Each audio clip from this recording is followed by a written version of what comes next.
Photowalk is a Loading Zone production. I'm walking along one of my favourite local paths to me at a place called Brimpton, not far from where I live. And I like this path because, number one, there's not loads of people walking along it, and I quite like the solitude of making my photo walks. I know around about 6 months ago, I said, I'm looking forward to meeting more people and chatting with them along the path. And I very quickly found that I really much prefer my own company on a photo walk, and bark a lot when he's with me. I'll tell you about Barney later on. So yeah, this is a nice path for that. And I also like it because the path almost vignettes itself. I mean, you go through tunnels of bushes and trees, and I quite like that for making photographs, particularly on a day like today, where the sun is up already, and I can photograph through these tunnels of light and dark, this contrast. Let me get one now. Here we go. I've got my X100 V with me.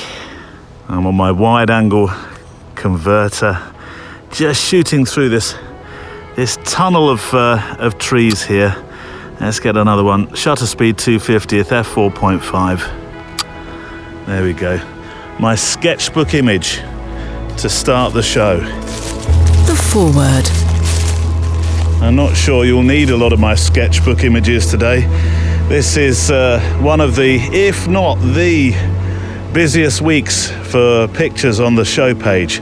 Make sure you go to the website photowalk.show and you can reference the pictures that we talk about, including those of my guest today. 3:30, episode 3:30, that's where you need to go. Also, the number of the bus that in summer 1983, where are you going with this, Neil? Stay with me. In the summer of 1983, when I had my first summer holidays job, that 3:30 bus used to whisk my mates past FC Green's garage, where I was employed as a car cleaner. My first ever summer holidays job.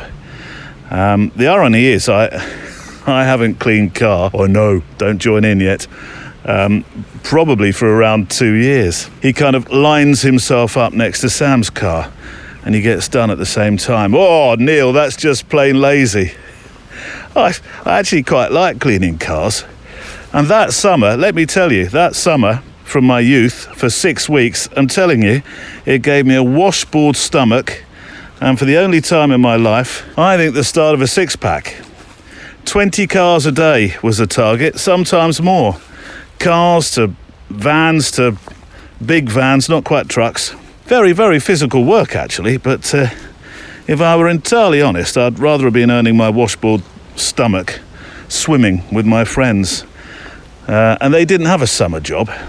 They'd all wave from the top deck of the green double-decker bus, which, get this, was, yes, number 330. Didn't make it up, it's true.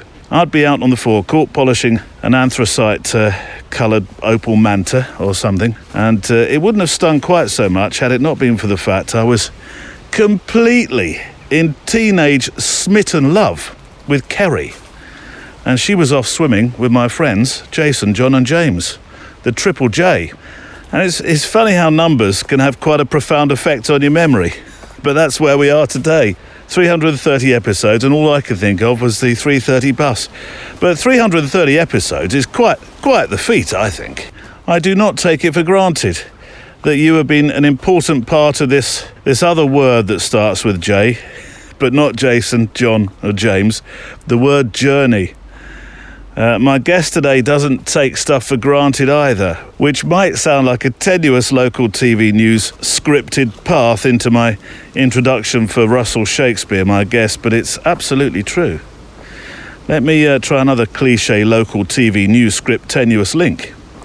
If William Shakespeare was a poet with a quill, then Russell Shakespeare is a poet with a camera. His storytelling, I think, is just beautiful. Neil, you can take a yellow card for that one. I know it was a little bit tenuous. Did I shoehorn those words in there? Maybe, but all the same, I believe that of Russell. Now, a couple of weeks ago, I went walking with Kieran Doherty for the show, the photojournalist Kieran Doherty, and some of the feedback I've received, and there are some very kind letters to read out in terms of what that episode did for you. Well, he clearly had a very profound effect, did our Kieran, particularly when he talked about handling the tougher things you see as a photographer in life, such as making the pictures after what I suppose is known as the tsunami, if that's not too clumsy a way to talk about such a tragic, terrible event. And there's a little bit more on the subject of being a witness to come soon. But one of the comments, one of the other sentiments, was that Kieran had this supreme calm and trust about him. And I very much felt that as well. And I think today's guest will probably leave you feeling that way too. Now, unlike Kieran, I couldn't go walking in person with him as he lives on the coast. Gold Coast, that is, Australia. Please, please, please, could my other listener keep working on that Star Trek teleporter? So instead we spoke via the currency of modern friendship that starts with Z and ends with the letter M. But I have to say, he had the same sort of calm, the same sort of warmth, that appreciation for the just sincere wonder of seeing, making pictures and meeting people, that wonder of life, that appreciation for life, a trust that emanates through his approach to photography and to life. And the story starts with something that happens that has taught him the value of life. I know there's a lot of mentions of the word life here. I don't know about you, but the motto, I learned this week, the motto of Life magazine was to enable the American public to see life, to see the world, to eyewitness great events, to see and be amazed, to see and be instructed. Isn't that great? And I get that very same feeling when I talk to Russell Shakespeare, one of Australia's Leica ambassadors, about the very precious nature of life with the camera. And it took being hit by a car just after he'd started art college to form his view of the world, a view that he says has guided his photography ever since. Today on the Photowalk. I won't say it's the best thing that ever happened to me, because obviously that's not, but in terms of a life-changing thing, of appreciating each day, it is the best thing. You know, there's not a day that goes by where I don't feel a little ache and I go, but yeah, you know, I'm alive. Stories of life told by photographers, and today those stories come from Russell Shakespeare, with further inspiration from Giles Penfound, George Logan and Kieran Doherty. We just can't get enough of Kieran. And you, it's a unique, special kind of photography podcast made from the letters you send in, the thoughts you have and the words from our special inspirational guests. Whatever you photograph with, be it a mirrorless or a DSLR or one of those good old funky cameras you load with stuff called film. And though I sound a bit flippant there, I'm doing so because this week I learned people are starting to wear them as fashion accessories. Moving on, or a smartphone. No, this is a show about how we feel when we make pictures, what it does for us and what it does for others. And in that 6.6 billion people on this planet can make a picture with something, there's a lot of us about to walk with on our photo walk today. So what's on the show and in the mailbag? A farewell message to someone who'll be much missed, using drones creatively, the beauty of the rhino.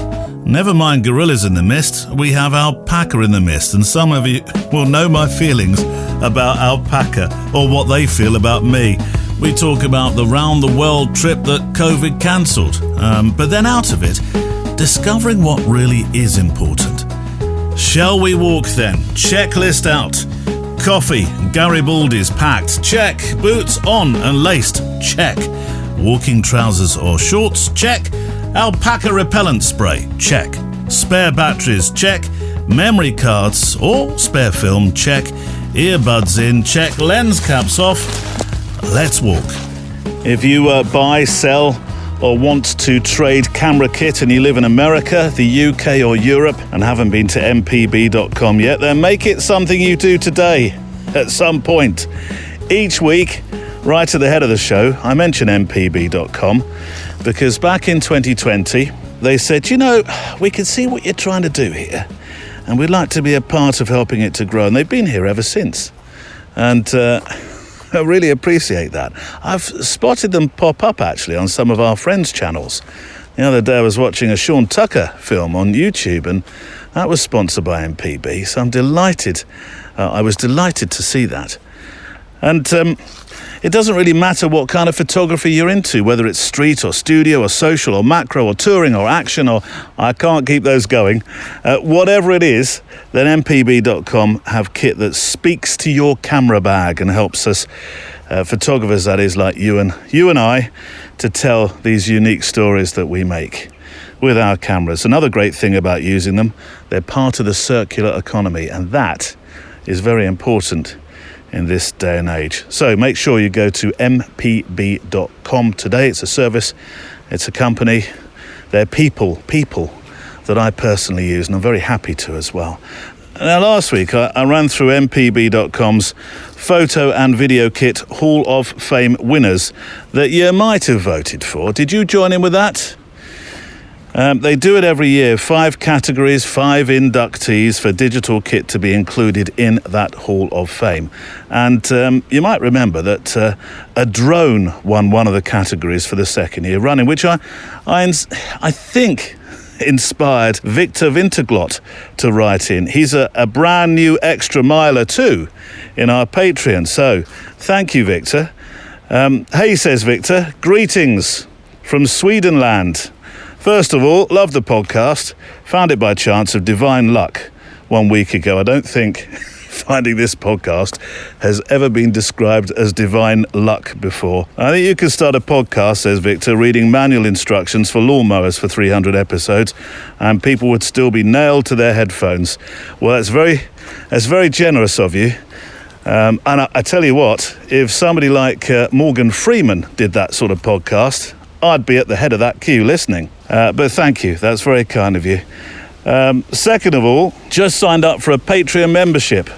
You're now an extra miler. Well, Victor, I'm very grateful to mirror your letter.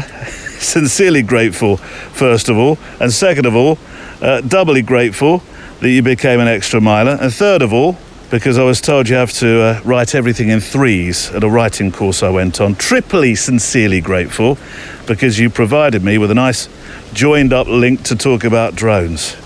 And you obviously went to the same writing class because as Victor writes after his points 1 and 2, and my third reason for writing, this summer I bought a drone, a DJI Mini 3, which has become my Sir Swashalot to join me on my celestial photographic ventures. Blimey, Victor. Celestial? Are you sure this is a drone? Sounds like a spaceship. I live close to Malmo in Swedenland. Mid-August, I started an Instagram account called Malmo. It's Malmo Sky Eye. What's that? Himmelsoga? Malmo Himmelsoga?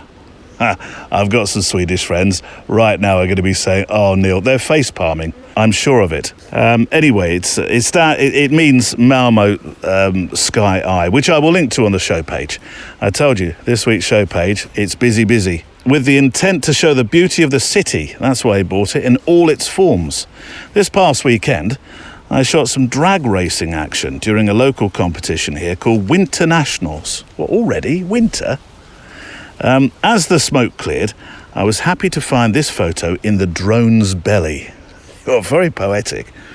But this, Victor, this is wonderful. And I'm sharing this picture on the show page at photowalk.show, episode number 330. But I do have a bone to pick with you, which I know is a quaint English phrase. You're making me want to drone again. And I just know setting out on the Photowalk retreat, which this week, I'm setting out tomorrow, and this week the retreat is in Inverness. I say this week, it makes me sound like I go on one every week. That would be the life, wouldn't it? No, this time, this is our second this year, is in Scotland, Inverness. And I should really have packed a drone in my bag because there are some views to savour from the air, I'm sure. But your letter arrived too late for me to even think about ordering one in time. So maybe one of our Photowalk house guests will have one. But there are dozens of pictorial reasons to look at the show page today, and one of those is Victor's view from the world top down. A smoking drag racer. Now, I know drone photography is not new, and we've gotten over the fact that you can get these incredible vistas from these bits of kit. But when you start to use one for other reasons, for other compositions, for other pictures, where you think, oh, that's a really interesting angle. I mean, I might have shot that drag car from the floor, perhaps put the camera right on the tarmac and got all that smoke just filling around the car, filling the space around the car. But no, take the drone into the air, shoot directly downwards, totally different kind of feeling or emotion to that particular moment. So yeah, I love it. I get this view that nobody's expecting, whilst of course adding in a caveat here before anybody tells me off, which is if you use a drone, respect the laws and stroke or common sense when flying a drone, particularly above people and things. But the swash-a-lot, as you call your drone, brought home the bacon here, as we say, and I shall pop that on the show page very happily with a link to your Insta. And I really, really love the one that you took with Sir Swash-a-lot from the skate park. That's a fabulous shot. It'll be on the show page today.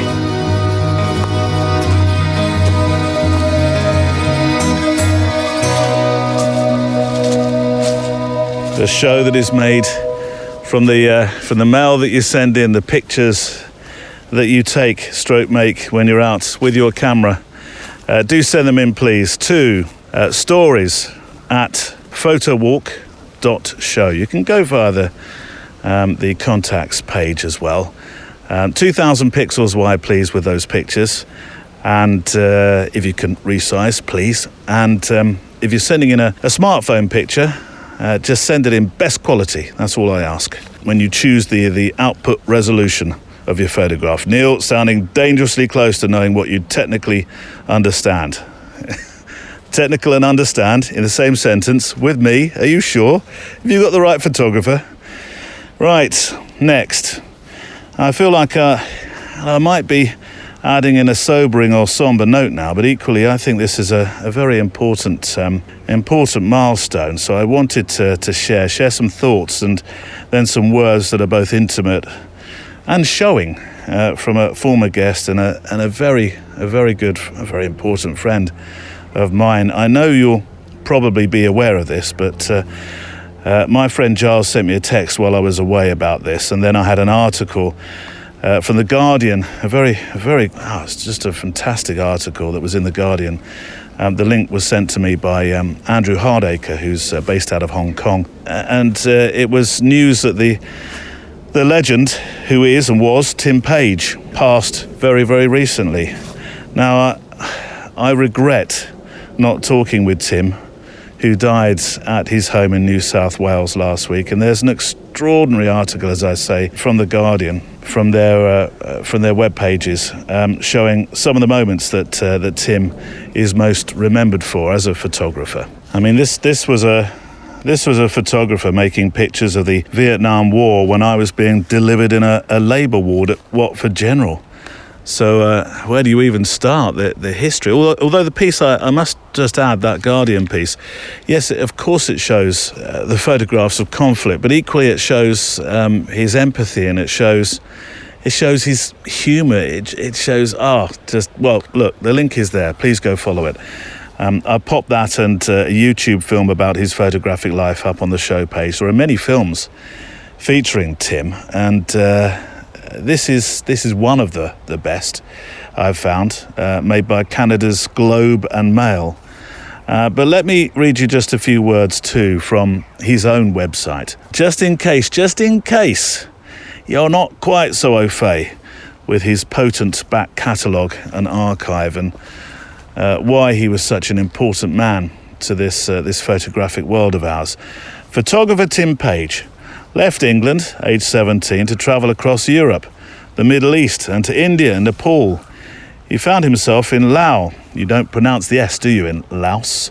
Lao it is, Memories of History class there, Mr. Campbell being very strict on that and other stuff. Clamp down Campbell.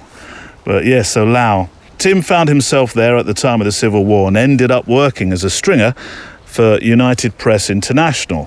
From there he moved on to Saigon, where he covered the Vietnam War for the next 5 years, working largely on assignment for Time Life, Paris Match and Associated Press. He also found time to cover the Six-Day War in the Middle East in 1967. The role of war photographer suited Page's craving for danger and excitement. He became an iconic photographer of the Vietnam War, and his pictures were the visual inspiration for many films of that period. The photojournalist in Apocalypse Now, we talked about this recently, didn't we? Played by Dennis Hopper, the photojournalist in Apocalypse Now, that was based on Tim Page. So I wanted really to pay our own respects, certainly mine, to a man who I consider all the poorer for not having spoken with, but the richer for having the opportunity these days through books and the internet to know so much more about somebody who saw his role as a photographer to inform and be our eyes and, on many occasions, I would imagine our conscience too. I had no idea that he was injured quite so often as he was as well. Many photographers might have taken that as some kind of sign, but not Tim, it seems. I have to say, the work of those who photograph combat, conflict, international or civil unrest, I find absolutely staggering on all levels. I mean, there's a selfless act in telling stories in places that I would imagine is the last place nearly all of us will want to spend any time in, let alone the personal family sacrifices and the mortal dangers of the job. Plus the fact now that photographers have become this sort of the literal moving target for those who'd rather the truth didn't surface. I've learned much through listening to the stories from those that I've had the utter privilege to talk with who do this kind of work, and at times as a photographer I'll admit I have that I'm not worthy thing going through my mind as I talk with them. I felt, I don't know, perhaps the word is impotent, that my stories, the ones that I tell with my cameras, don't carry the gravitas, maybe the importance. Oh no, that's the wrong word, because they're important to the people that I make the pictures for. Oh, the gravitas. Oh, I can't quite put my finger on it, and I'm probably making a proper oreille de couchon as I try to explain this. I don't know, but maybe you get this inkling of what I'm saying there. But in terms of these photographers, like Tim Page, well, I feel I know a little of the toll this work takes on those that I have spoken to or spent some time with, like photographers like Tom Stoddart, Amelia Trowbridge, Carl McNaughton, more latterly Rick Finler and Jason P. Howe, Mikhail Palinchek, and of course Kieran Doherty, and then my very good friend, my dear friend Giles Penfound. 2 mentions in as many weeks, Giles. People will talk. And, I hope you won't mind me playing this quite intimate thought about photography in these desperate places, though the programme, actually, that the words come from, is still in our archive. Is it episode 2 or 3? Or it's one of the two. I'll make sure I note that correctly in the show notes today. But speaking with Giles, I got this glimpse into what those who photographed in this so-called theatre of war, what the feeling is as one witnesses and works. And I want to play you a clip that I think shows this. You'll hear it. Now, I've known Giles for all my professional working life as a photographer. He is my dearest friend, a man I can spend hours nursing a coffee with, or labouring over a curry until the staff chuck us out because they've cleaned the kitchens twice over, waiting for us to stop talking. Yes, we are those annoying house guests. But there are a few moments that I've witnessed him actually physically stop, to steady himself while talking about what he's seen as a photographer when he was in the British Army. And I want to share with you that moment. And I think this is, I think this is a relevant first inspirational clip to play this week because it tackles his truth, not Tim's, no. Not Carhill's or Kieran's or Amelia's, but his truth about making pictures at times of conflict. So you will hear that he stops during this piece. And often, as an editor, I join the gaps together because of, well, the fluidity of sentence structure, but not on this occasion. I mean, in reality, it's only about 8 or 9 seconds, but it feels like the longest 8 or 9 seconds ever. This is Giles Penfound. Documentary photography and war photography, particularly war photography, people get very excited about it and think it's great fun. It's very sexy, but it's not. It's not sexy because it's filled with putrid smells and horrible noises and desperate thoughts. And if you empathize with the people in front of you, you can just imagine how absolutely terrified they become when faced with an aggressive force. And then you realize you're part of that force. And nothing you will ever do will placate that. And nothing you ever do will get the images out of your head of these people and what happened to these people. But the point is, and this is the reason why I still show these pictures, is to tell the story. Now, this is not their story. I'm not telling the story of these two guys at the chemical factory, or rather the university at Bridge 4. I'm telling the story about how I reacted to them and how I reacted against my own fellow soldiers and how they were treating these people. And you take that forward, you take that idea of these individual parts of the story, these individual fractured moments, and how you build up a narrative. And you start off from absolute point of honesty. And you say to yourself, you failed to do perhaps the right thing.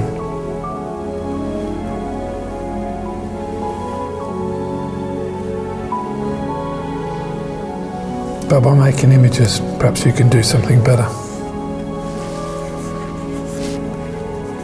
The last time I was in combat was in Fallujah, and thankfully I'll never be there again.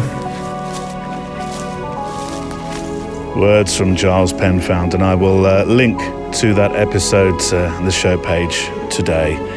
And I did think that maybe I could have called Giles and asked him for his thoughts about Tim Page, but when I listened back to this piece, I just thought, I think that says a lot about war photography, about conflict photography, and the reality of it. So I'm pleased to use that particular piece. I was talking about the tunnels of light. Well, there's another one here. I'll need to get a little bit closer. I've got the wide angle adapter on my Fujifilm X100V. Let's put your letters down for a second here.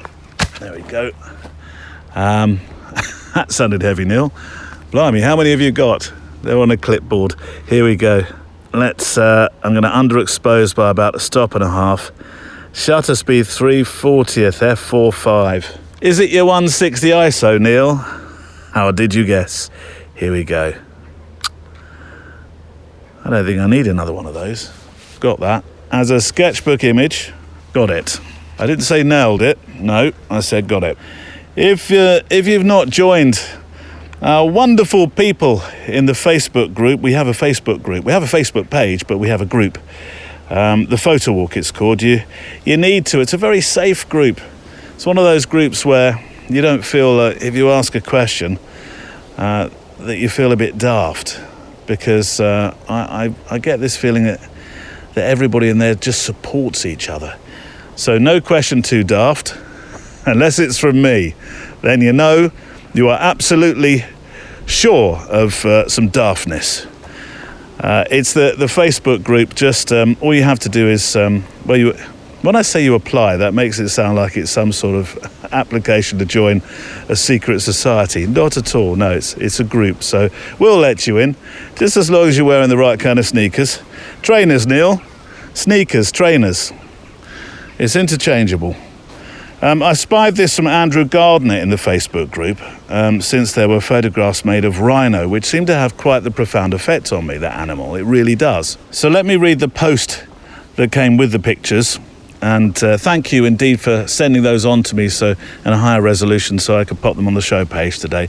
These were taken at a local wildlife park, says Andrew, where my wife was being a rhino keeper for the day. I managed to take my camera along and get some shots. These are very docile, yet nervous beasts with excellent hearing but poor eyesight. Don't, however, be deceived, as they can run over 30 miles an hour and they can turn on a sixpence. Sounds like a London black cab doing a Liverpool Street drop-off.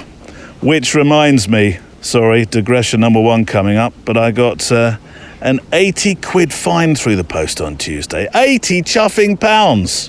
Which is my new description of sterling. It's chuffing along, just getting thumped every now and then by every currency around it. But hey, look, let's not get too political. 80 quid. 80 quid fine at Heathrow Airport. 80 quid, Neil? What on earth were you doing? I'll tell you. It was when I was flying to Norway to photograph the wedding that I talked about last week. Sam dropped me off, 5 in the morning, just a bit before. And now it apparently costs a fiver to do that. I had no idea. It's not enough that you're being dropped off as a passenger to spend £15 on a sandwich airside and all the other ways they can think to squeeze money out of you. They charge you a fiver for the pleasure. But we didn't really see the signs properly in the morning while everything's going on so quickly. So there we go, 80 quid. Digression done. £80. Neil, let it go. £80. Can you believe that, trees? £80. They're nodding. Back to rhino, quickly. The white rhino, says Andrew, is actually a mistranslation from its original African name, which means square-lipped. Their broad lips are surprisingly the same width as the rest of the head. No way. There we go. Bit of rhino knowledge. My wife, he says, is completely obsessed with them. We had a great day and came home smelling of pungent rhino poo. I'm sure Carr wouldn't have let us in. No, he probably wouldn't. But there are few creatures that can, and I mean this now, I genuinely mean this, that can make me feel teary when I see them. Not when I see them on telly, not when I see them in books, but when you see them for real. And in my case, in the wilds. Oh, Neil, you old sausage, you soft old thing. I can't get over why anybody would want to poach these beautiful animals, really. Hunt them out of existence and then display horns on their wall. Or worse still, believe such nonsense as the medicinal qualities of the horn as a powder. Honestly, they are magnificent, Andrew. Your wife is entirely right to be smitten by them, and I will pop the pictures of your photo adventure on the show page today. It's a decade now, but I went to Africa. In fact, it's over a decade. Oh, wow. Are these years moving quickly or what? I went to Africa to photograph a wedding, and we were lucky enough because Sam came along as second shooter. She doesn't come to all the weddings I do, but that one, she came along, and we went. Part of the wedding was this trip to go to a safe sanctuary for animals such as rhino. So we went off very early to go and watch them, and we were told very specifically not to make loud or sharp noises of any kind. In our Land Rover thingy, which was essentially, it was quite a riggedy-raggedy old thing, a Land Rover chassis with an ill-fitting observation deck, which seemed to have, well, to me anyway, very Heath Robinson-designed flimsy sides. I wasn't very sure about the protective quality of this vehicle, but we were in it. There was a group of us, and we crept very, very slowly along this road come pathway, creeping up on, I think, were there 2 or 3 rhino, very close to a water hole. No, two. Inch by inch, literally, that was the speed. I mean, the Land Rover, this thing that I thought looked a bit riggedy-raggedy, was on tick over, just purring as it took us along the path. And on board was this chap. I don't remember his name, but we'll call him Malcolm. We'd spent the previous day with him too while we were out seeing giraffe. Is the plural of giraffe, or is it giraffes? Anyway, he was very prone to, he was just prone to dropping stuff. He was a loud character, really. And he asked the the oddest of questions. And he was just one of these, I don't know, one of these calamitous style people who his family just kept trying to disown us, as far as we could see. I got that feeling anyway. One of those tourists you see in Jurassic Park kind of movies, who's bound to be the first one that gets eaten by something with scales. Anyway, so let me set the scene again. Inch by inch by inch, we're just purring along this path. Even the guide looks surprised we've managed to get that close. Honestly, you could photograph with a wide angle. We are that close. I lift my camera. I do that. Honestly, I did this sort of quiet breathing where you just squeeze the shutter button, don't you? And up pops Malcolm. Look, kids, there's another one just along there. Well done, Malcolm, we all think. And yes, there is indeed another one just along the path. And now we're between them. And we're blocking the path of this one that's coming towards us that Malcolm's made very aware of our presence. We're blocking his path to the waterhole. I have a lot of respect now for people who can drive a Land Rover chassis with an ill-fitting observation deck that had what seemed to be a very Heath Robinson-designed flimsy side up a 1 in 3 gradient from a standing start as a 4 to 5 ton animal decides to come and investigate the noise. As the Land Rover whined its way up this steep incline to escape the oncoming rhino, I just had pictures in my head of this truck getting somewhere near the top, just packing up under the strain of everything and coming all the way back down again right in front of the rhino. It'd probably not be best amused. I think I would have offered up a sacrificial Malcolm at that stage. Anyways, super pictures, Andrew. Thank you for them. To get that close to the magnificent rhino is. Stand by, because I don't do this very often. You're not gonna drop the A-bomb, are you, Neil? No, don't do it. You're better than that. You do that, next thing you'll be taking pictures of blueberry muffins and putting them up on your Instagram. Don't do it. Au contraire, Rodders. This needs the A word. Being that close to a rhino, now that is truly awesome. It really is. Right, some inspiration.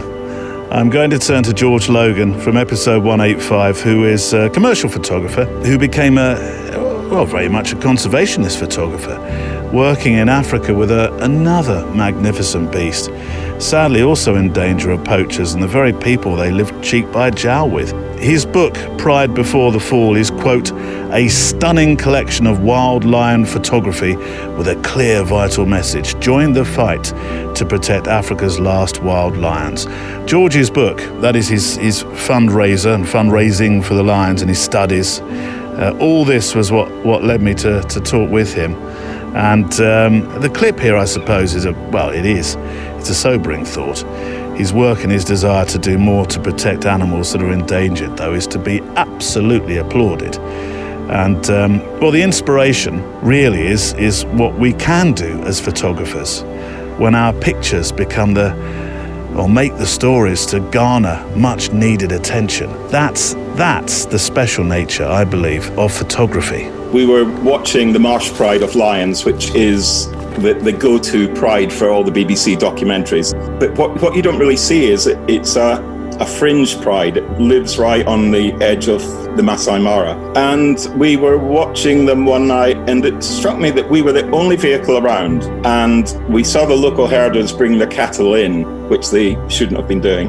And I remember just thinking, if I can see them, then the lions can see them. And sure enough, the next day, the lions had taken a cow and were eating it. And the Maasai guide I was with told me there would be repercussions. And there were, and they put a poisoned carcass down, and it poisoned the whole pride. 9 lions were poisoned, 3 died. And at that time, it just made me think, well, if this is the most famous lion pride, and they're that vulnerable, there is an impression that there are hundreds of conservationists, or there's a protection for them, but there really isn't. So that made me think, well, what can we do? What can I do? Because prior to that, I just assumed it was way beyond anything that I could have an impact on. George Logan, talking of his work, making sure we remember the plight of all animals across the world. Such important work that he's doing. I'm so looking forward to our retreat, our Photowalk retreat, the second one.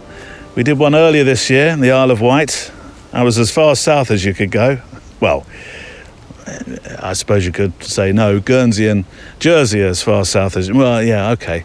But it's pretty much as far south as you can go, mainland-wise, even though it is an island. Oh, please. Semantics. And then we're going nearly as far north as you can go. But Neil, what about the Shetlands? I wish I hadn't started this now. Inverness. It's a fair distance between the two. We went real south, now we're going real north. Fantastic. And the Photowalk retreat. A week with some fantastic house guests, and I might talk about that a little bit more later on if I remember. You'll remember, Neil. I'll do my best. But next week's show, that'll be you're the unofficial other guest. No, the official other guest, because that's what we're doing next week for the Photowalk show. Right, to my guest. I suppose today really is all about making projects and experiencing life, as far as my conversation with my guest goes, and learning about life as you go along. And that for me is probably, as I was mooting just a moment ago, one of the most precious things about making photos.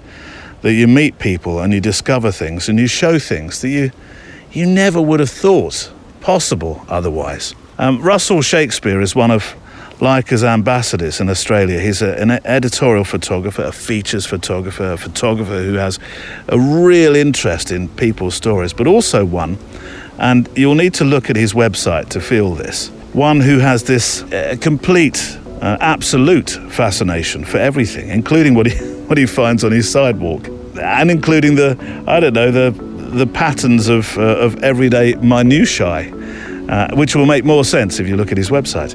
He's had me thinking very differently about stuff I would never think to photograph since discovering his work. I made a photo and wrote a short, not sure whether to share it yet, poem about a lonely left sneaker trainer that I found on the towpath the other morning while I was out walking Barkalot. And by the way, I do realise it's a month since Barnes was on the show, on a walk with me. He's in training at the moment, sort of training stage, an off-the-lead recall stage. And it's been a tad easier to make my walks sans recorder of late with him. Do not fear though, he's had a word and he wants his billing returned. And actually tomorrow, Extra Milers, I do believe he's coming out for a segment of our show tomorrow. Anyway, back to Russell. Here's a photographer who I hope will inspire you to think the P word, project. Russell Shakespeare. It's more important to click with people than click the shutter. Alfred Eisenstadt said that. I know you didn't, but you do quote it on your About page, and I think it's a very true quote, and particularly relevant for you. It sums up your approach, I think, when I look at your work. Yeah, for me, I guess 99% of what I do is photographing people. Yeah, it's really important for me to try and establish a connection pretty quick into it. You know, the photography part comes at the end. And I started my career as a newspaper photographer. You're going from job to job, you know, often meeting really amazing people, but only being there for 2 or 3 minutes. I hated it so much because I just wanted to sit down, you know, have a cup of tea with them or a coffee and just dig a little bit deeper and go away learning something. But eventually I found my way onto magazine work and they knew too I was a better feature photographer than a news photographer. So I sort of got directed to those longer jobs, which meant going deeper and coming away learning something. Was photography a calling for you? Pretty much. I always knew I wanted to be a photographer. Like I knew that from a really young age. Dad said, get a trade, son. You know, don't go into this photography, this art world, you know, you'll be starving. So yeah, I got a trade. I worked as a carpenter. As soon as I finished my trade, I applied for art college. Took 2 goes, but I got in. It was a photographic college in amongst painting, sculpture, all that sort of stuff. And so 6 months into that course, I'd finally sort of reached my dream, which is, you know, that's the direction I wanted to go. was hit by a drunk driver on the highway.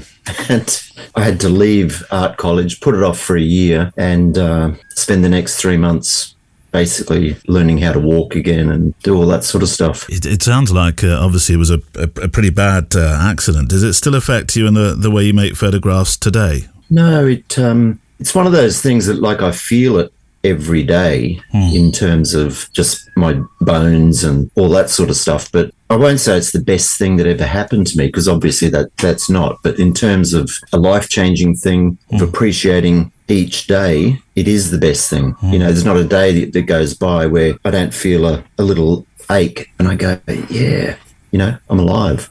That's a gift, you know. So I never met the guy. It was his third count of drink driving, and but you know, I feel like going, mate, you did the best thing ever. Yeah. But yeah. It was episode 318 where we first talked about you and your work, Russell, and it was the old evergreen subject. It was one of my favourites, which is the beauty of the project. And you are an advocate for projects, and despite being a professional for over 3 decades now, those projects don't have to have dollar signs in front of them, do they? Absolutely not. No, none of mine have had dollar signs. They've all been self-funded and continue to do so, you know, to this day. Particularly, I think you're referring to the India one. That's been going for, well, actually, I went to India after that car accident, went with a walking stick. That's when I actually knew.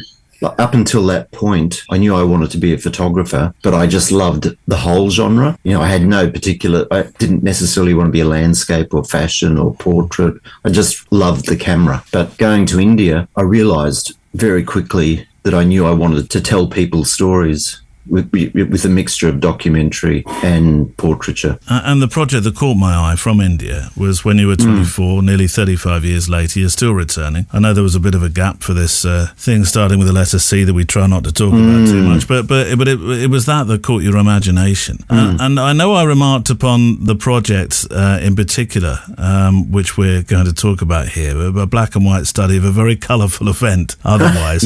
And I was surprised at first, but I do understand it. Tell us about the event and what that event meant to you and why that has drawn you back again and again and again to this incredible continent. Yeah, so the event that you're referring to is the Holi Festival, which basically is a celebration of colour and, you know, really, really bright colours and powders and liquids being thrown over everybody, lots of celebration. And I started my India project, you know, 36 years ago.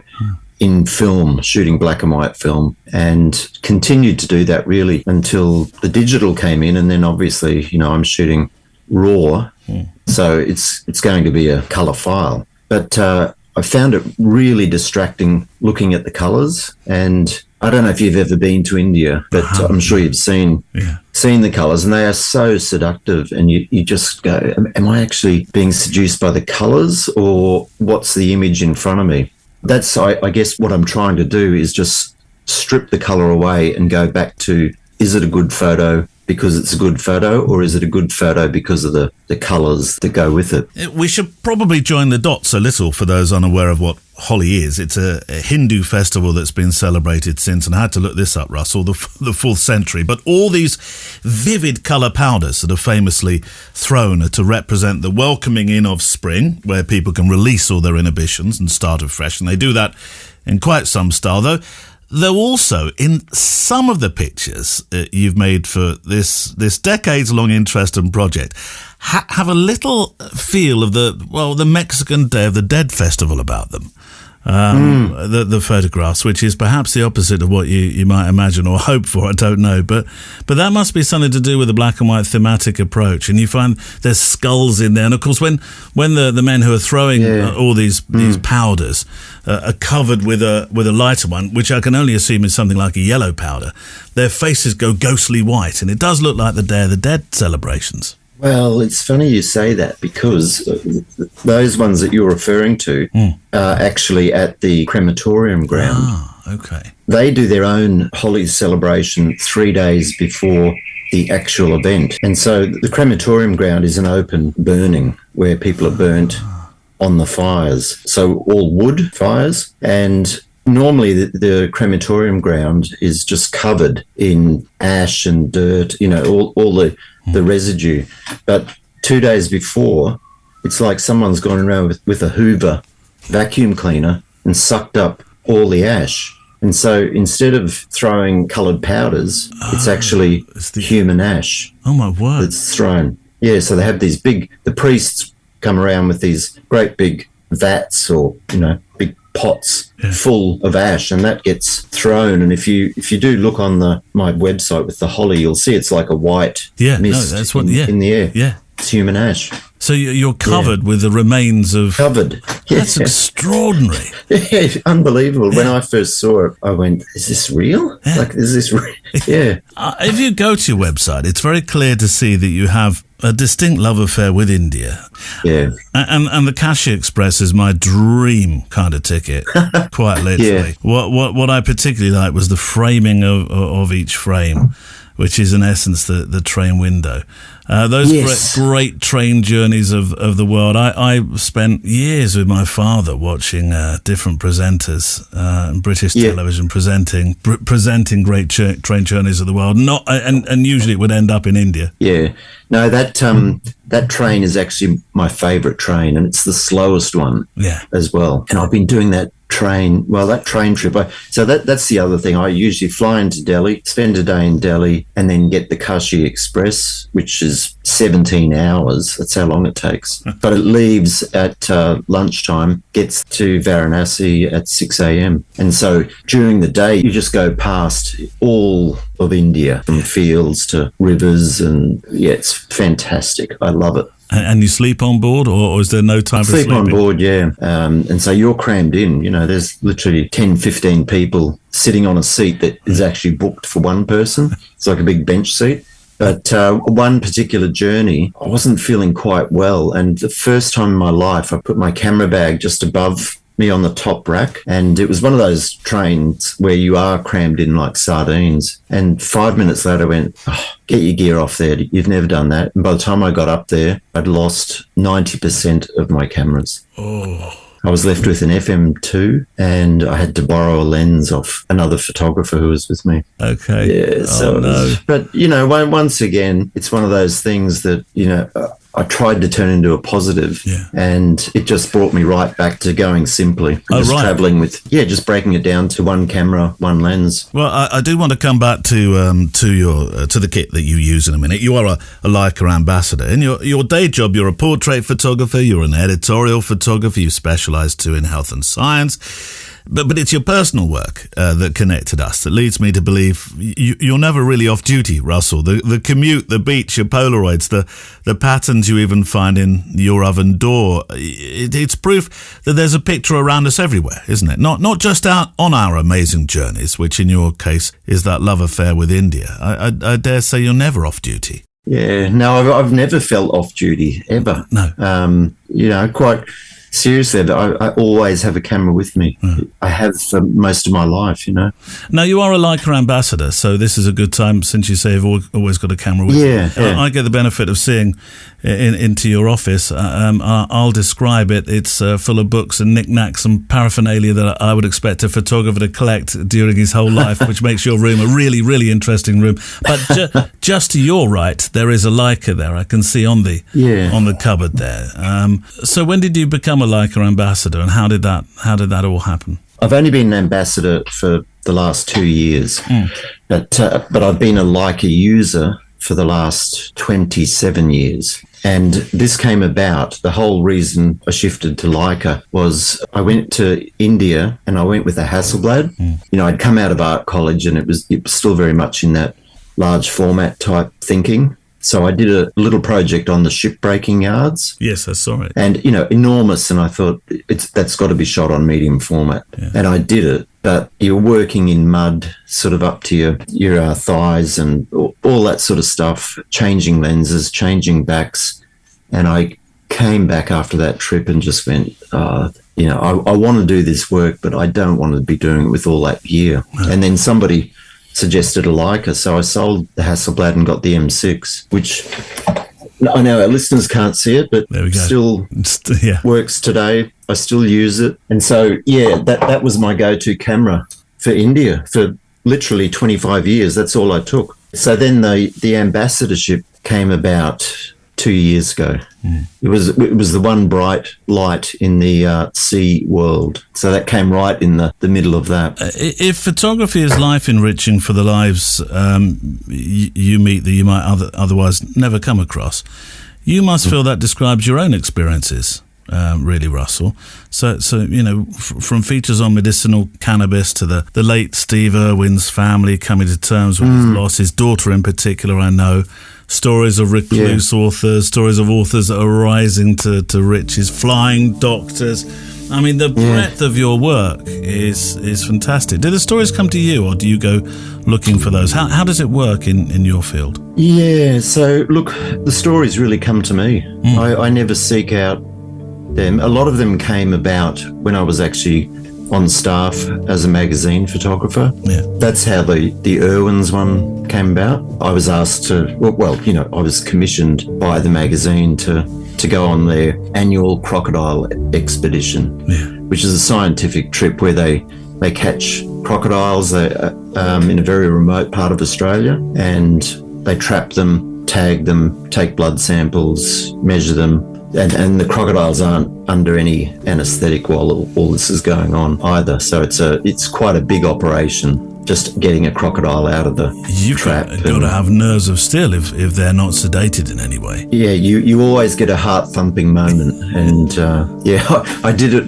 the first trip I did for the magazine, and then the Irwins asked me if I would come back the following year and photograph for them. And 10 years later, I was still doing it. What a privilege to tell that story. Did you ever meet the great man himself? Yeah, well, look, unfortunately, I never met Steve. He'd passed away the year before I first started doing those trips. So no, I've never met him. And he worked with Terry and Robert and Bindi, and now Chandler. And Bindi carries his work on, doesn't she? His daughter. Yeah, and Robert in particular. I mean, they both do, but Robert is like a mini Steve from what I can see. Also incredible photographer, worth looking at his stuff. That's Russell Shakespeare, who returns shortly. Send your pictures and your stories into stories@photowalk.show. 2,000 pixels wide, please, if you're sending in via your smartphone. We know, Neil, best quality? Yes, thank you, best quality. My thanks to our extra milers, those who go the extra Photowalk mile to support this show on Patreon for the price of a cup of high street coffee or roll of HP5 black and white film a month. Or you can do it on an annual basis now. You are, quite frankly and honestly, the engine room that drives this show. And without you and the growing support, honestly, there would be no Photowalk. Music licensing just got even more serious. You know that I love to use artlist.io. Well, I found some super music, and one particular piece of music we've already used today, actually, when I played you the Giles Penfound inspirational clip from a website called Epidemic Music, who have some superb scores that I think bring, energy, they bring texture, they bring so many things to this podcast. So things like that. That's what it goes towards paying. It doesn't quite stretch toward the motorhome that I really would love to take this show truly on the road. Oh, van life for a couple of months a year doing this show. Now we're talking. Barkalot would love it, wouldn't he? Imagine that, Barkalot up front with me in the Photowalk bus. We'd even have it wrapped, wouldn't we? The Photowalk bus, I don't know. Anyway, I'm going off on one now. To support the show and become an extra miler, just go to the website photowalk.show and click the orange button that says support the show. Does what it says on the tin. And then enjoy extra weekend diary episodes, now called the Extra Mile.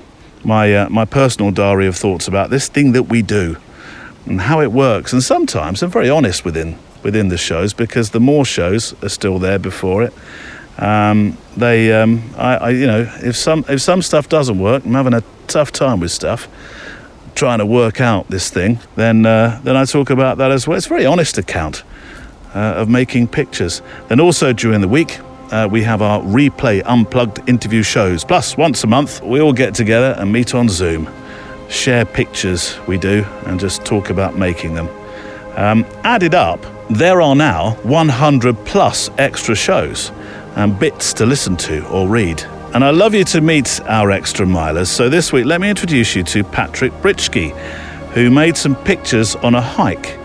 Actually, let me go one step better and read you what he wrote, though I'm going to play you the sound of his pictures because he recorded the sound as he was making, well, some of the pictures anyway.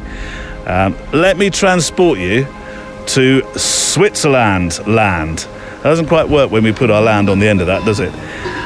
This is what I mean about the sound of your photographs. Using an iPhone or a small recorder, whatever you find that does the job for you, to essentially audibly celebrate your stills. So here are some pictures, Neil, from a hike with friends in eastern Switzerland. On one of the pictures, you can see the board of the panorama where all the mountains are labelled. Ah, yeah, they'll be on the show page. However, on that particular day, we were walking in the fog, be it on the peak, who knows, it was foggy, I'm not sure, or in the forests, but yet there were lots of things to see, besides trees in the mist, that is. Wild berries were there, and alpaca? What was alpaca doing up there? Really? Yes, the Alps, he says, they're not what they used to be. If you're an extra miler, you'll have heard my issues with alpaca. But, says Patrick, I wasn't unhappy. For me and my smartphone camera, the mood was just right. And at the end, when having a nutritious meal, before taking the chairlift down, nutritious, that sounds very serious, we managed to get a glimpse of the valley, the lake, and the opposite wall of rocky mountains. Yes, you did. We definitely missed the views with the fog, but we spent a great time with friends, enjoying the air and the mood and the many details that we noticed along the way, including the sounds that I've sent to you. Thank you so much for those, Patrick. I appreciate it, and hopefully you get that feeling of where Patrick was walking. What was it? It was the 7th of August. Oh, it wasn't so long ago, was it? 7th of August, Glarus, Switzerland. 1.5 to 2 hours hiking with photo stops, 3 to 4 hours. See, that's what happens when you go walking with any kind of camera, be it smartphone or whatever. But thank you indeed for those pictures. They will be on the show page, episode 330 today.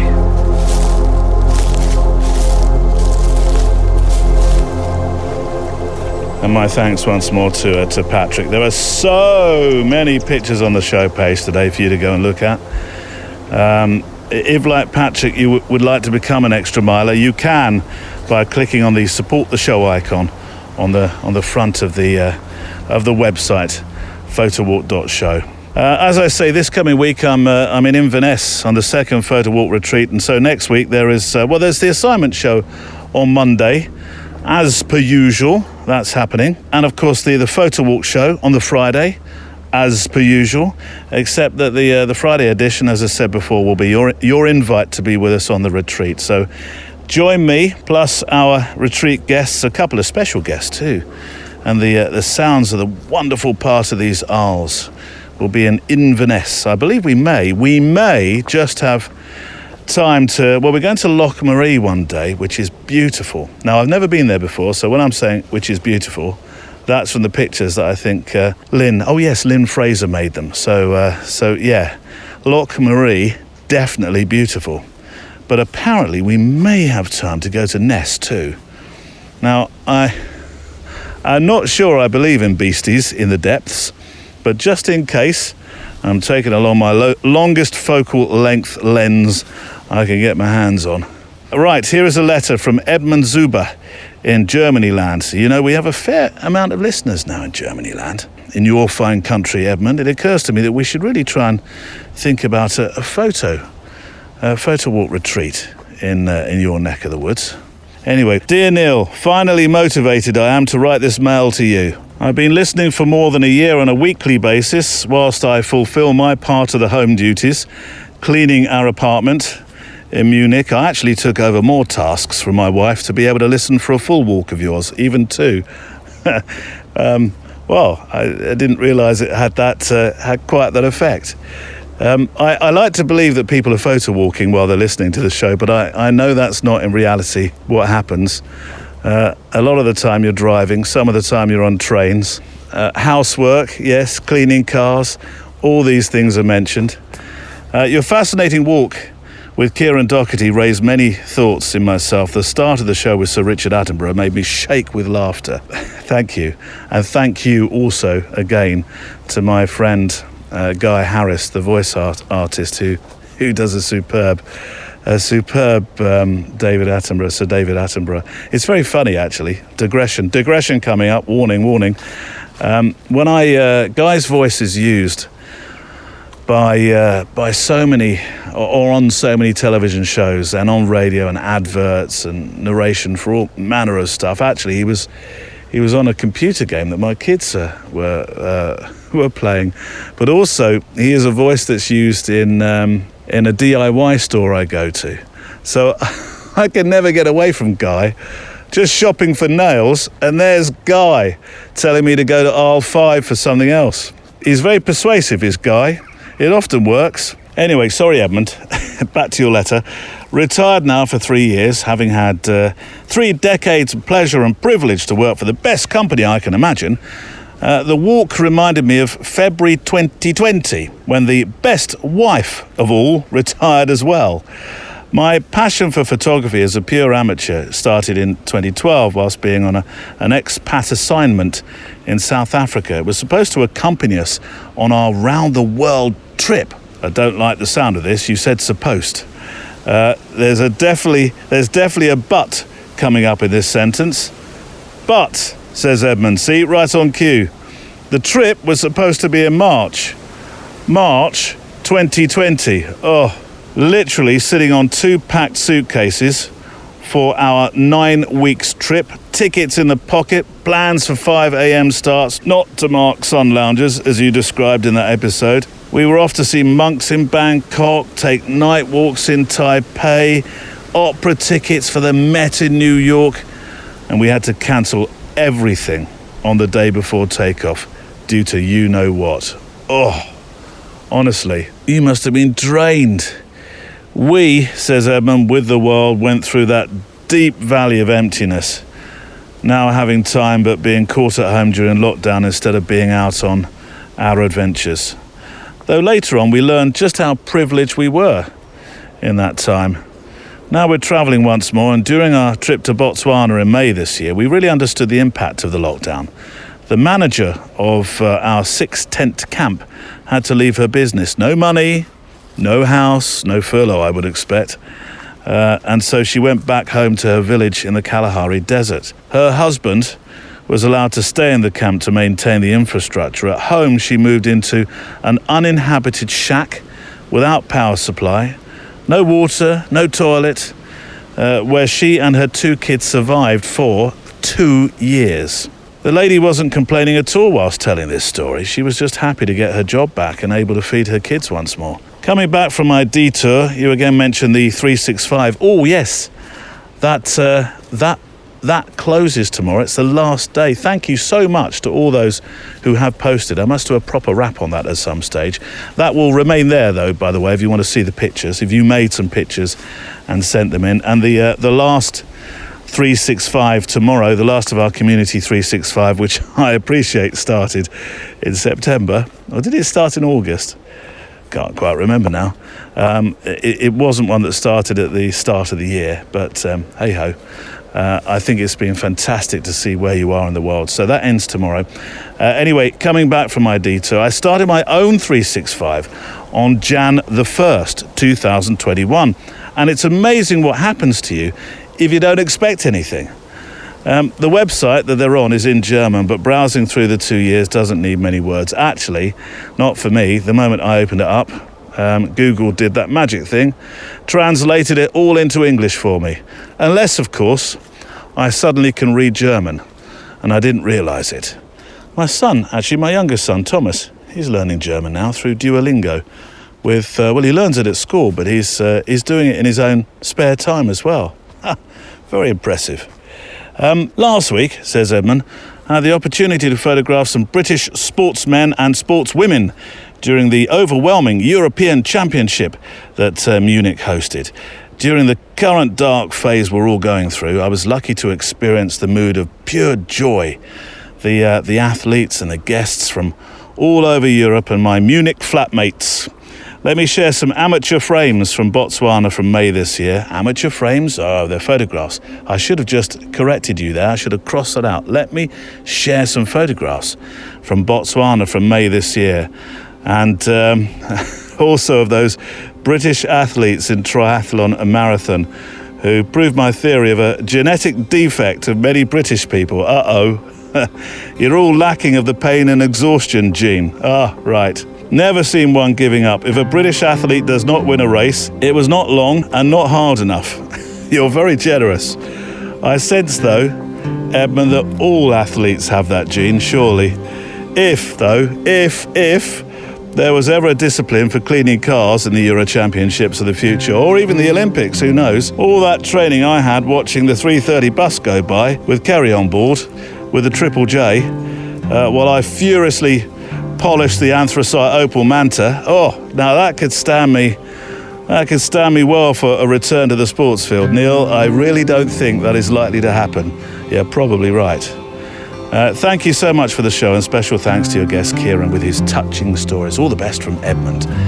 Thank you, Edmund. Your pictures will be on the show page today. See, I said it was a really important show page, full of stuff to go and see this week, and it really is.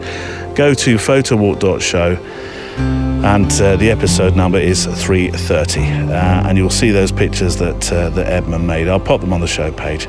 Now, I know I've featured Kieran for a good few weeks now, either as a guest, of course, a walking guest, or inspirational sound clips and snips. But I'm sure you won't mind if I play another few moments from his appearance, will you? No, Neil. Go on. Here's Kieran Doherty. Taking pictures, I'll never stop. And it was one of the reasons, bizarrely, when I really got involved with it, and I just thought, you know what, there were a couple of reasons. One, I never had to wear a suit. And I thought, this is the gig for me, because I never have to wear a suit. But I always thought, when people used to talk about retiring, I go, yeah, that's fine, you go ahead and retire. I won't be retiring, because I'll be taking pictures till the day I drop. And I can't, that'll never change for me. Unless I become completely infirm and incapable of holding a camera, as long as I'm capable of holding a camera, I will always be taking pictures. I was going to make a choice when I was a lot younger. Do I become a professional musician, or do I become a photographer? And I really, really want to become a professional musician. And I want to be a professional drummer, and I wanted to go and do everything that a professional drummer did. And then I realized, actually, I needed the drums, but I didn't want to wake up every morning and go and sit down and play on the kit. Whereas every morning I woke up, I thought, yeah, I really want to go and take pictures today. Yeah. And that's when I realized the difference between the two. Two huge passions, but one really was the big one, you know. That's Kieran Doherty. Right, back to my conversation with Russell Shakespeare, the final part of my shorter chat with him, really. And I'm looking forward to chatting with him again in the future. And, well, he is coming back. He's coming back for an assignment. It would have been this coming Monday, but that show was made, so it's in a couple of weeks' time. Neil, we don't need all that detail. Just put it out when it suits. I will. It's in a few weeks' time, so it is. Yes, he set a really good assignment. So this is a shorter second part now, but I urge you to go and check Russell's website. It's full of the most fantastic stuff. And look, he's a well-traveled man. There's some famous people on the website that we didn't talk about. I kind of concentrated on his love affair with India. I really only touched the surfaces of that as well. So I guess this is the more touchy-feely part of our conversation in terms of what this wonderful thing photography brings to us. Because I've learned across 2 years just how more than a hobby or profession this is in terms of how we feel about the world, what we see, and the fascination we have for even the most strange details. I don't suppose we ever stop learning about ourselves as photographers, particularly in the editorial field. What has this life with a camera taught you? Probably the biggest thing it's taught me is that there's, and this is going to sound funny, not everything is black and white, but it's just not even in your life. In my life, yeah, but it's just eternal shades of grey. You go somewhere with a certain mindset, and then you meet someone who's got a completely different look at the world. If you're privileged to sit down with them and talk to them, you come away going, I've learned something new, and maybe that, what I thought isn't right. Just lots and lots of shades of grey. Well, I would imagine you're all the richer for the friendships that you've made through photographing people as well, surely. Yeah, absolutely. Another one of my great passions is photographing artists. Yeah. I just love walking into their space, and they appreciate that taking a photograph is not just pulling out your camera and clicking the button. It's a whole process. But one particular artist who I photographed like 20-something years ago, lady named Davida Allen, and she'd won the Archibald here and all that sort of stuff. She directed a movie, and so she had this idea in her head that I would come up to where she was staying and do the photo, be all done in 10 minutes, because, she's used to filming and stuff like that. No props. She'd worked out where she wanted to be photographed on this tree, all that sort of stuff. I got up there, she takes me to the tree, and I go, oh yeah, this is all right, blah, blah, but let's do something a little bit more. Anyway, 2 hours later, I ended up going back there for dinner, and a year later we did an exhibition together, and she also used to, all her artwork that she didn't like, once a year she'd burn it, and we're talking about paintings that are like, 50,000, 60,000. She's burning that? Burning them. Yeah, just all going, and she told me this, and she hadn't told anyone else except her own family, not even her dealer. And I said to her, oh, look, that's amazing. Like that's fantastic. I mean, not fantastic that these things are getting burnt, that you don't want to leave anything behind that you're not happy with, and, it'll be viewed in history as whatever. So that's what she was really doing, was just getting rid of all the stuff that she didn't want out there. And so I said, look, would you ever let me photograph you doing that? And she said, yeah, but don't, the deal is you can't show anyone until I say so. So anyway, every year I would get like a cryptic thing in the mail, and here's one now, which is busted up. It's broken board, yeah. Yeah, so she paints on plywood. Yeah, I can see that. And I get this in the mail, and she's going, I'm going to have a burning, soon. So yeah, we'd ring up, and then I'd go up and I'd document the whole thing, and, incredible stuff, like amazing. And then I'd put it away, and she just burnt the whole lot. Halfway through the burning process, she'd get out an axe and just chop an eye out and give it to me. But yeah, so anyway, 25 years later, we're still friends. I've photographed her daughter's wedding and all that sort of stuff, and that does happen a lot more than what you'd think. Tell me, just behind you, another benefit of me being able to see into your room.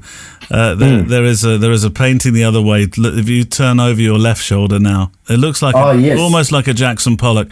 Tell me that's one that you rescued from the fire, and one day that's your retirement. Yeah, that's a funny one. So once again, same artist. This is her Christmas card in 2019.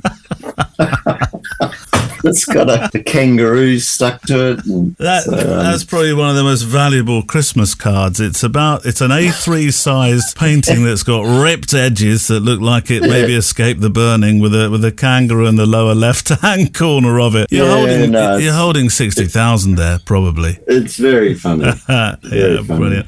Yeah. But this is the wonder of photography, isn't it? These are the people that you meet, the people that you would otherwise never come into contact with. Yeah, exactly. And there's one other great story. I don't know if you'd ever heard of the writer Colleen McCulloch. Yes. Yes, wrote Thornbirds and so many books. Yeah. In the last couple of years of her life, she put out her last book, and she lives on a place called Norfolk Island, and very frail at this stage. the book was picked up by, all the publishers, etc. Part of her thing, as you know, with writers is they've got to do the media. And she said to the magazine that I was shooting for, which was going national, so it wasn't just my magazine, I was like doing the photos that everyone would use. And she said, you can send a writer, but not a photographer. She said, I don't want my photograph taken, because she wasn't well. So the magazine, to their credit, said, if you're not going to allow a photographer, we're not going to do the story, which is like huge, because it's, it's national publicity.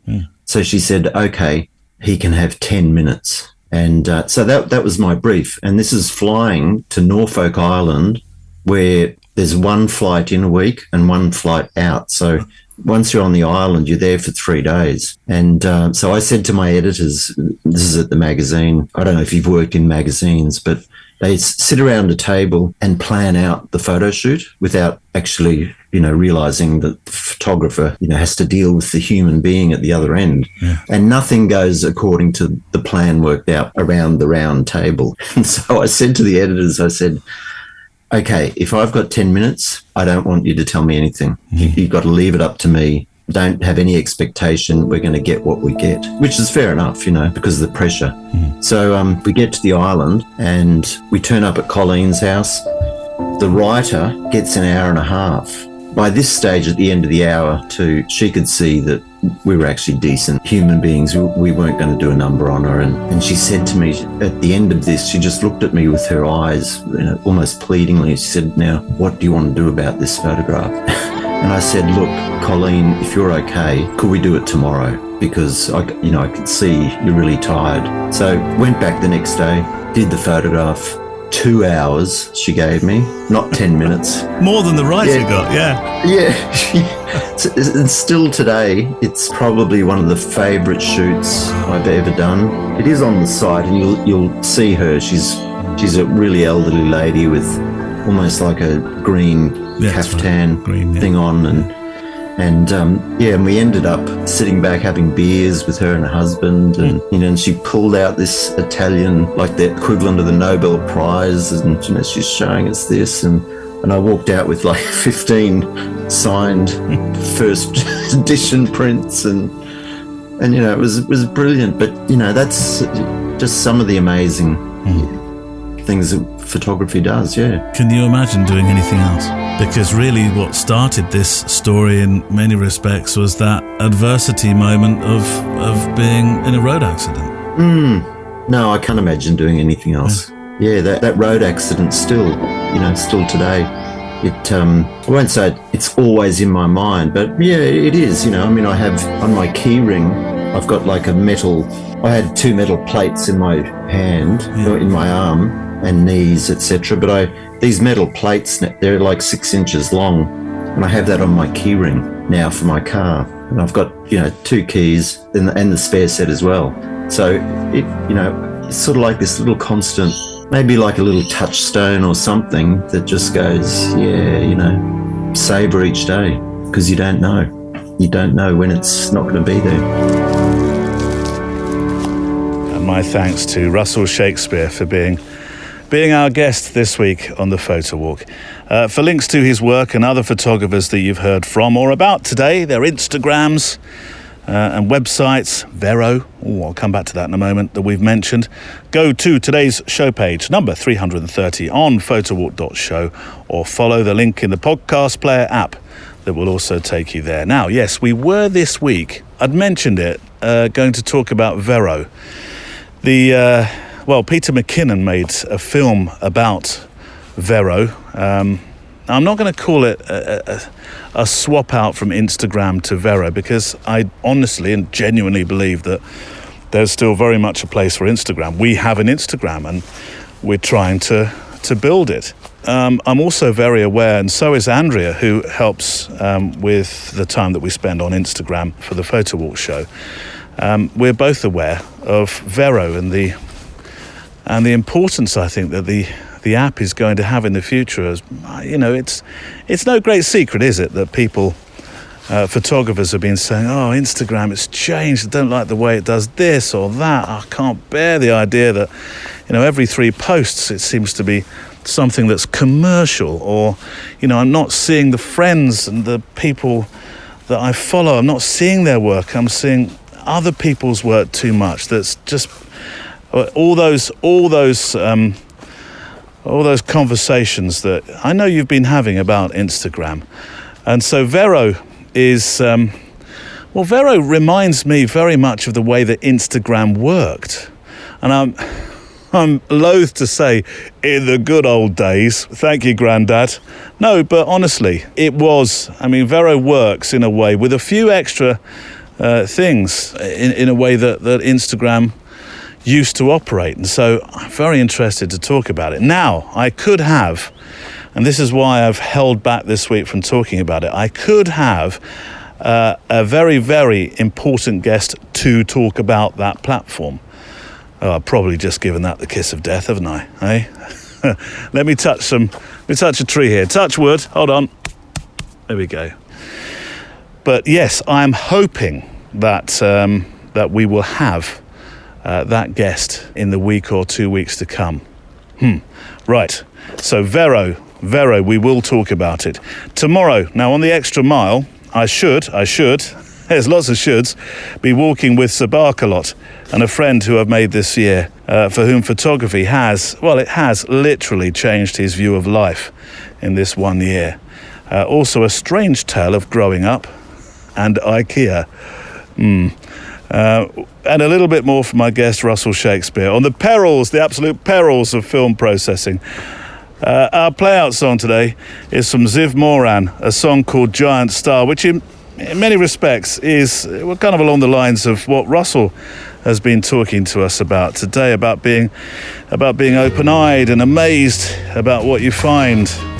And we'll hear from Ziv in a second. This week's postscript to the show, though, is a thought from Rose Kennedy, who I think had a very photographic mindset when she said, "Life isn't a matter of milestones. It's a matter of moments."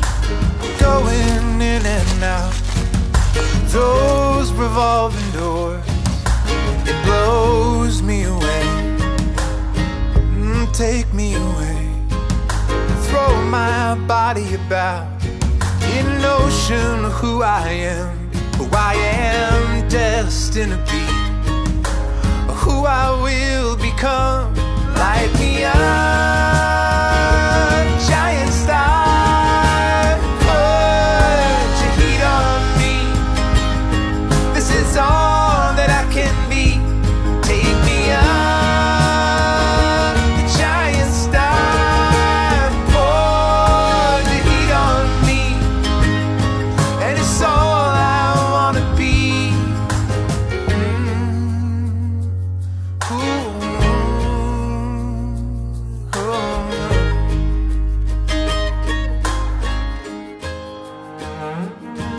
The purpose of a life, the secrets in a bowl, the keys to growing old, the key to my soul, keeping to the path, steps we've gotta take, build upon the frame, build until you break. Light me up, a giant star.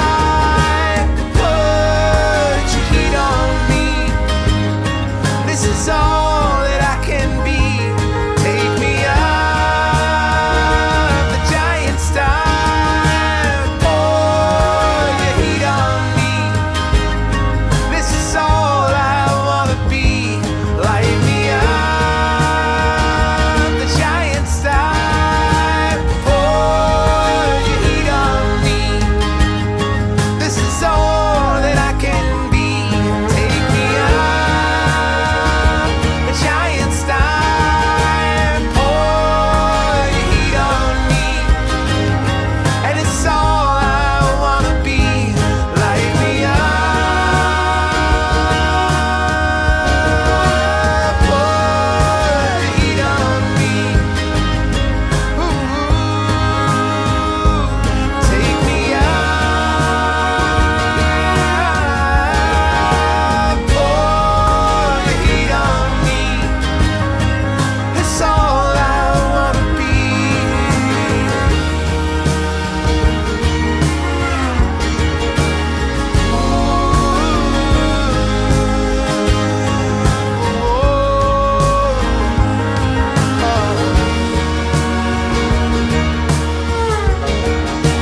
Clive Moran and Giant Star. And that's it for this week. My thanks once more to Russell Shakespeare, Giles Penfound, George Logan and Kieran Doherty, mpb.com, and those who are extra milers or patrons, which you can join through the link on the website photowalk.show.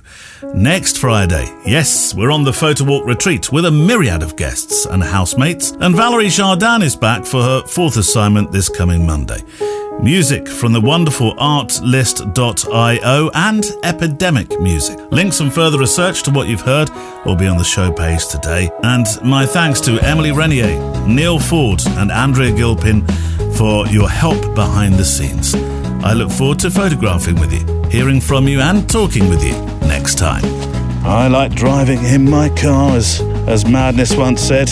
Don't sing, Neil, you'll be in trouble. Or, I like driving in my car, as Madness once said. That's better. Car? Yes. We have got a road trip coming up. What? Yep. We're going to Nottingham tomorrow, or Nottingham Way anyway, for a wedding. Right. And then we're going up to Inverness. What?